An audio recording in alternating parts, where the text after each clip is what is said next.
Olha, existe uma fonte de energia que, ao mesmo tempo, uma promessa incrível e um perigo assustador.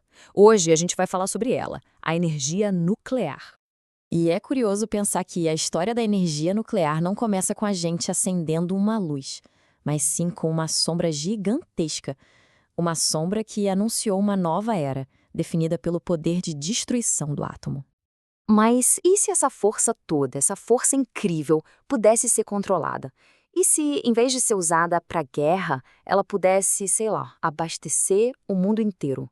Essa é a grande questão que está no centro da nossa conversa. Então, vamos lá, vamos tentar entender essa dualidade do átomo, essa dupla face. E para começar, o que é exatamente energia nuclear? Bom, o processo que está por trás de tudo, em todos os reatores que existem hoje, se chama fissão nuclear. É um nome meio técnico, mas a ideia é simples. É basicamente o ato de quebrar um átomo, como o de urânio, para liberar a energia que está presa lá dentro. Uma energia, assim, gigantesca. Certo.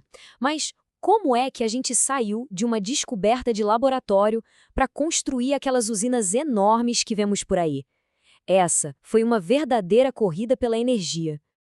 Tudo começou como um segredo militar lá no Projeto Manhattan, mas depois da guerra virou uma missão global. Foi tudo muito rápido.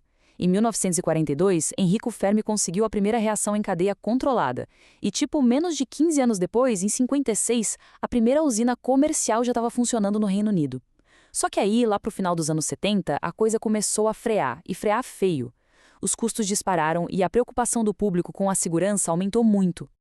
Tá, mas na prática, o que acontece lá dentro de uma usina para que ela consiga gerar eletricidade? No fundo, uma usina nuclear é uma máquina de ferver água, só que de um jeito bem mais potente. Ela usa o calor gerado por uma reação em cadeia controlada. Imagina uma fileira de dominós caindo, só que liberando uma energia absurda para transformar água em vapor. Esse vapor, com uma pressão enorme, gira uma turbina, que por sua vez aciona um gerador. E pronto, temos eletricidade. E para essa engrenagem toda funcionar em segurança, existem peças-chave. Tem o combustível, que é o urânio, de onde sai o calor, tem o moderador, que ajuda a otimizar a reação, e, talvez o mais importante, as barras de controle, que funcionam como um freio, sabe? Elas podem controlar ou parar tudo se for preciso. Tudo isso é resfriado constantemente e fica dentro de uma estrutura gigante de concreto, a contenção, para proteger todo mundo da radiação. Só que dominar esse poder tem seus riscos. E quando o controle se perde, as consequências podem ser catastróficas.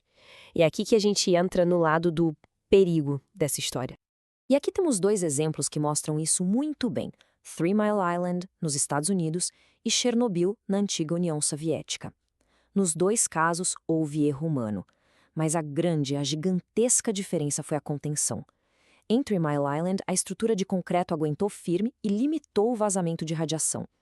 Já em Chernobyl, bem, não existia uma contenção dessas. O resultado foi uma explosão que lançou uma quantidade massiva de radiação na atmosfera. E o custo humano disso é difícil até de imaginar. Em Chernobyl, mais de 135 mil pessoas tiveram que ser evacuadas para sempre de suas casas. Uma área imensa foi contaminada. Esses desastres criaram uma sombra de desconfiança, mas eles se somam a um problema que até hoje continua sem uma boa solução.